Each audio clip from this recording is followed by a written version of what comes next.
Hello all and welcome, and I'm the MGTOW philosopher. And in this video I would like to talk about what I call the blue pill empty guy syndrome. Now, the blue pill empty man is a man like any other except for one thing.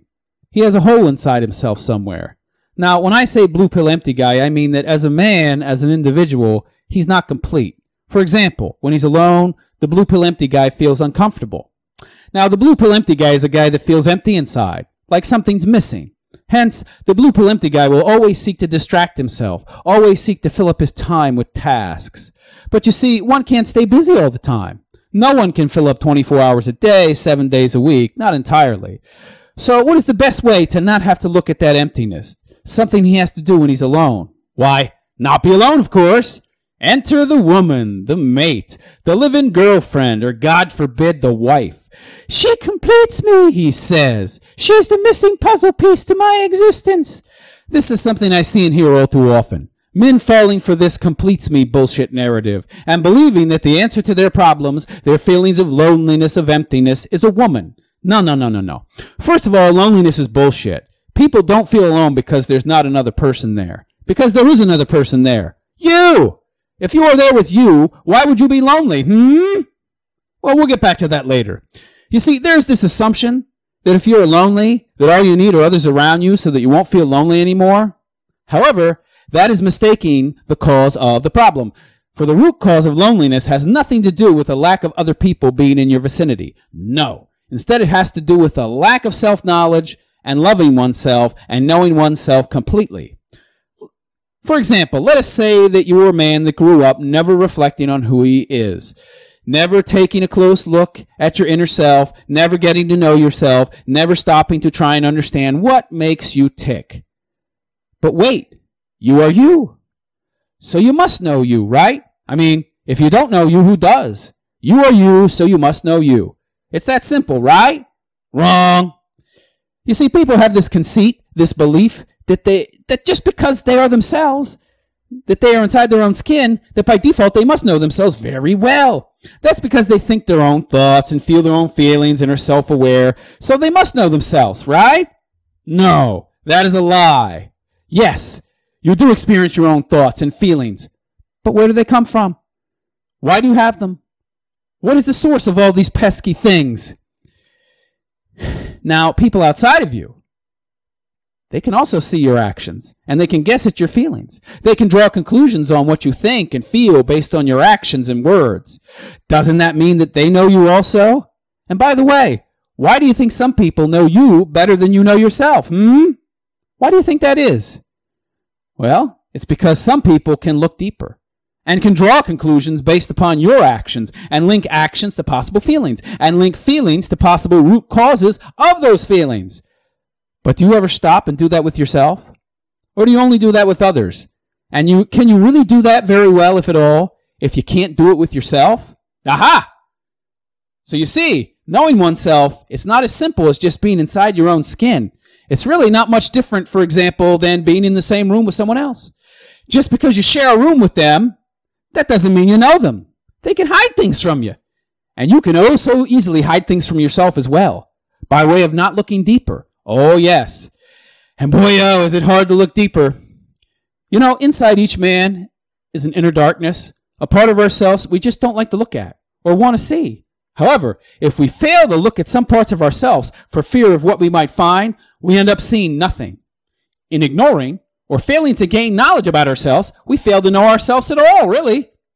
Hence the rise of the blue pill empty guy, a man who is so uncomfortable with who he is and is so lacking in self-knowledge and is so unable to reflect on self that he must not be alone at all costs.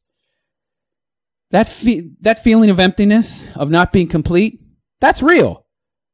But what causes it is not the lack of another person in the vicinity. That's where people err. No, it's the lack of you.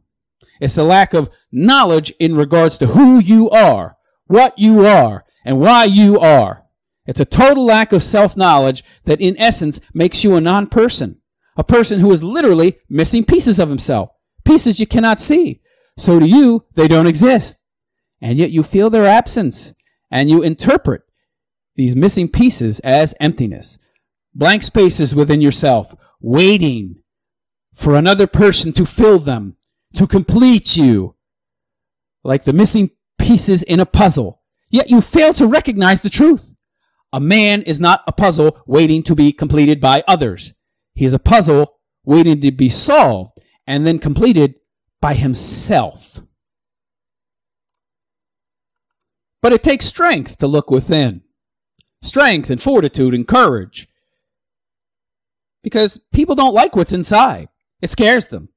And so they intuitively flee from it, seeking solace in others to distract their minds from themselves so that they don't feel that emptiness anymore, at least for a time. Because it's always there. It always comes back when you're alone. So you must not be alone at all costs. And you feel better when other people are around. So you mistakenly associate that better feeling with other people being the answer. Hence the word loneliness, a term to define how you feel when you're alone, and which goes away when others are there, so you think it is simply a feeling whose root cause is not having others around you. No, the cause is not lack of others, but instead is you not knowing you not being comfortable with you, and you being afraid of knowing yourself, for fear of what you might find, fear of you.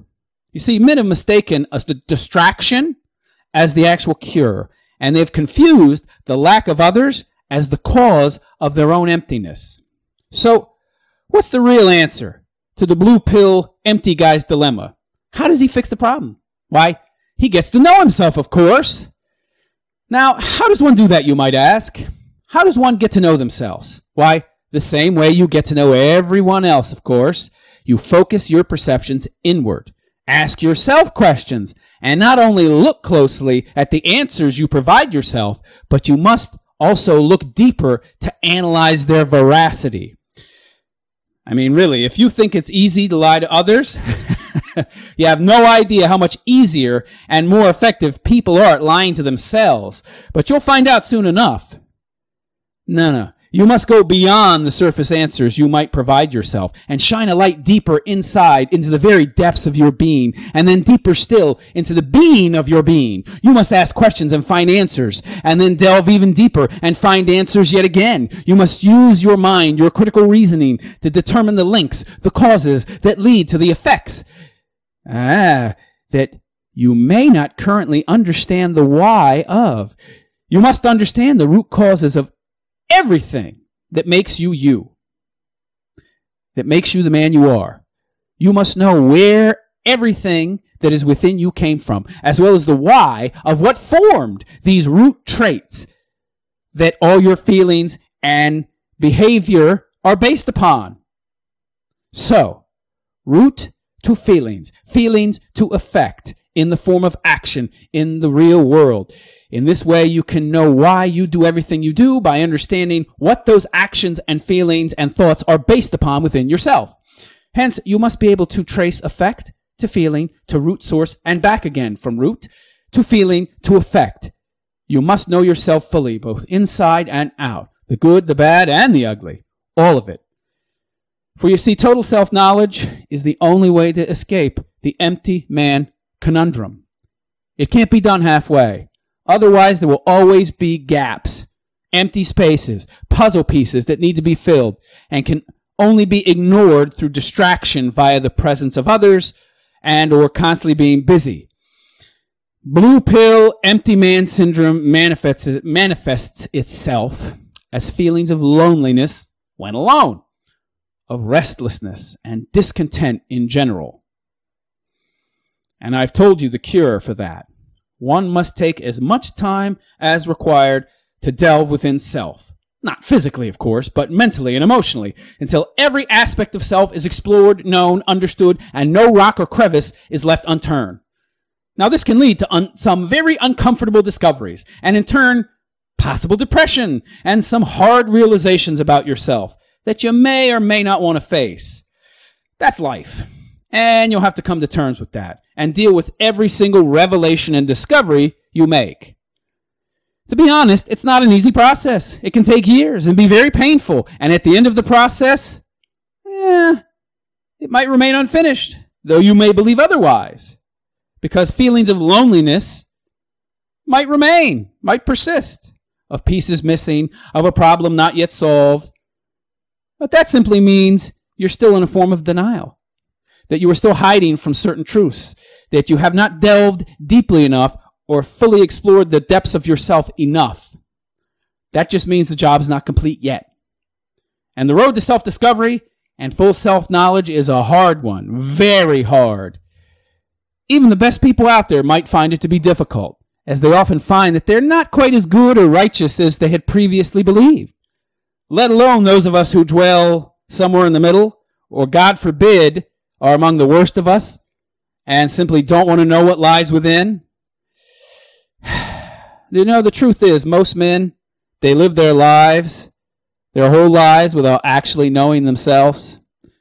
And it's conceit to believe that you do, simply because you are you. That's the height of arrogance, and is nothing more than another way to hide. Hide from yourself.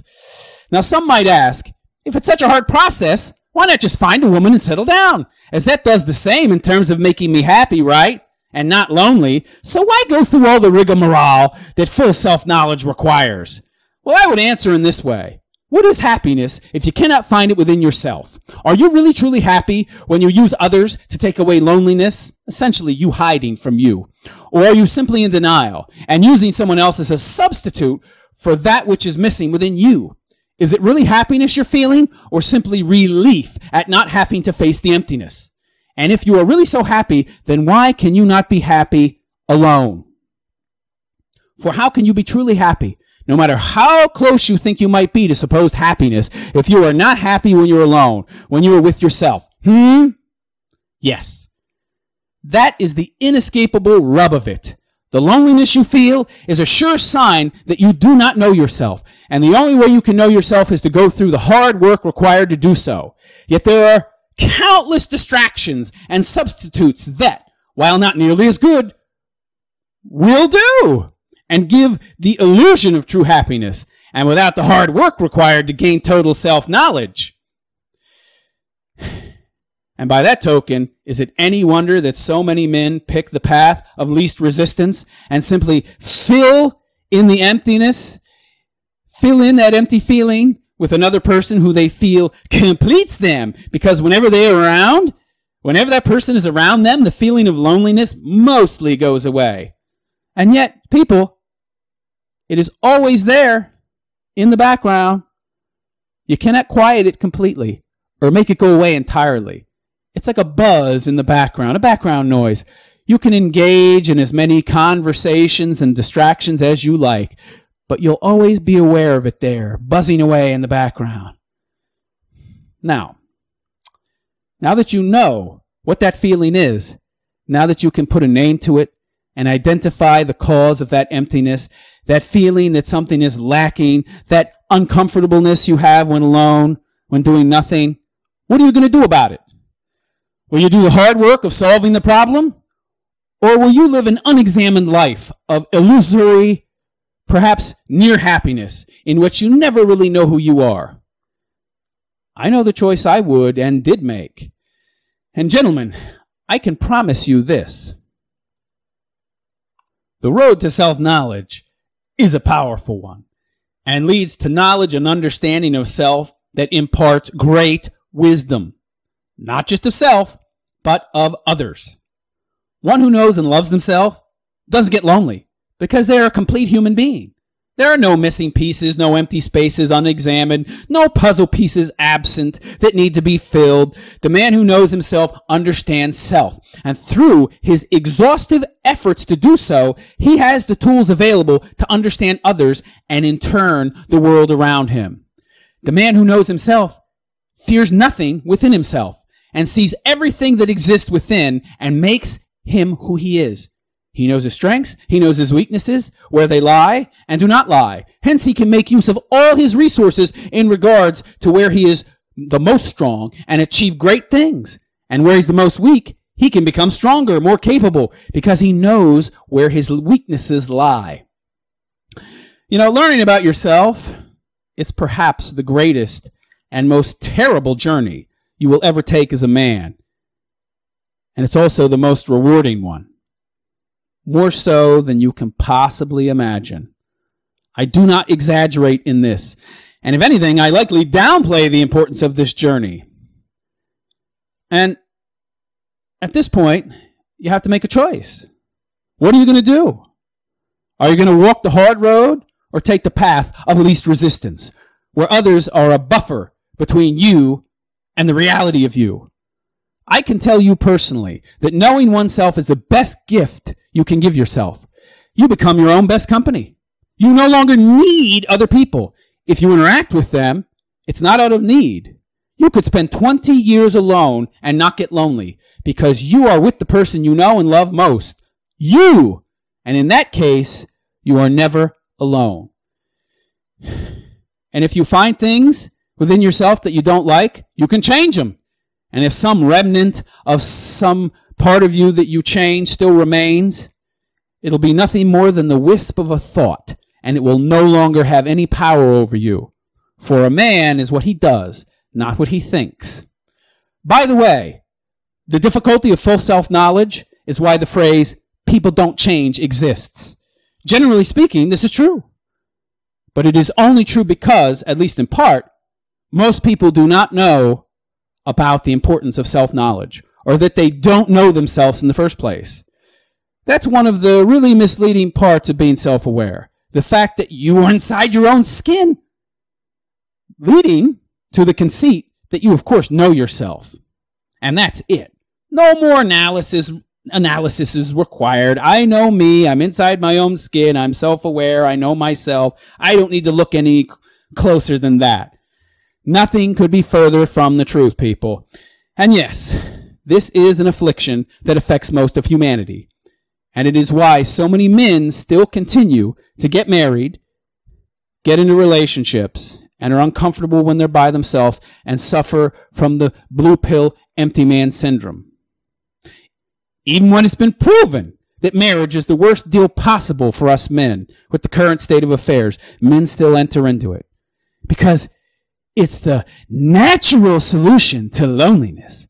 It's how you're supposed to get rid of those feelings of loneliness, right? Because after all, that's natural and it works. So it must be the right path, right? Wrong. I am the MGTOW philosopher, and I wish you a good day. Take care.